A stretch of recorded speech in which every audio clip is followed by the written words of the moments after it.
They say God works in mysterious ways. We go through tests and difficulties so that God can determine our faith.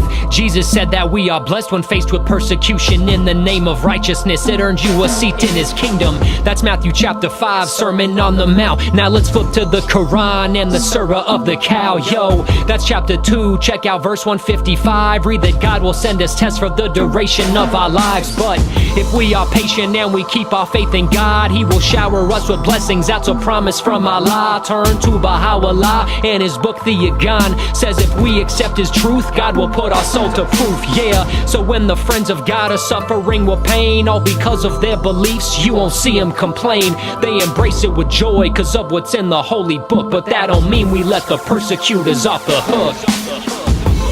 Oh, Yaran, 7 years locked away. 7 years locked away. Oh, Yaran, we pray for you every day. You serve as an inspiration for the entire human race. Oh, Yaran, justice will find 7 leaders behind bars for 7 years, and they're facing 20 even though their innocence is clear. Prisoners of conscience, charging them with nonsense. Targets of prejudice, imprisoned with no evidence. Espionage, propaganda, and disturbing the peace. Their main pursuit was selfless service to humanity. The world is crying now for the Yaran, but this injustice is nothing new for Baha'is in Iran. Since the beginning, back in 1844, up to 20,000 executed, countless others persecuted. Fast forward up to 79, when the Islamic Revolution brought a brand new constitution, and keeping down Baha'is became systematized. From the cradle to the grave, their rights taken away. Baha'i babies held in prison with their moms. When the children go to school, they're constantly ridiculed and insulted by their teachers, but it goes much deeper. Check out the secret document approved by the country's leader. Baha'i youth are banned from higher education, and adults are blocked from obtaining prominent occupations. Marriage not recognized, rightful pensions are denied. Cemeteries of Baha'is repeatedly get vandalized. Denied a proper burial for their deceased. Even when their daddy runs, Baha'i still cannot rest in peace.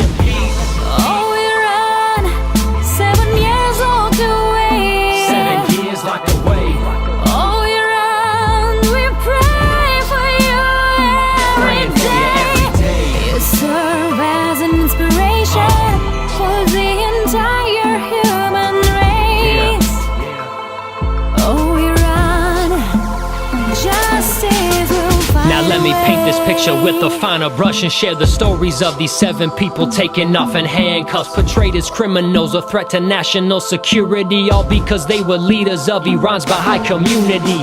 A school teacher and a principal, mother of 2, a social worker with a passion for empowering youth, an engineer and a scholar, an optometrist, a mom of 3 and developmental psychologist, a business owner working factories, father of 4, an industrialist served on the auxiliary board. All they wanted was to better their community. What have these 7 servants done to be punished so brutally?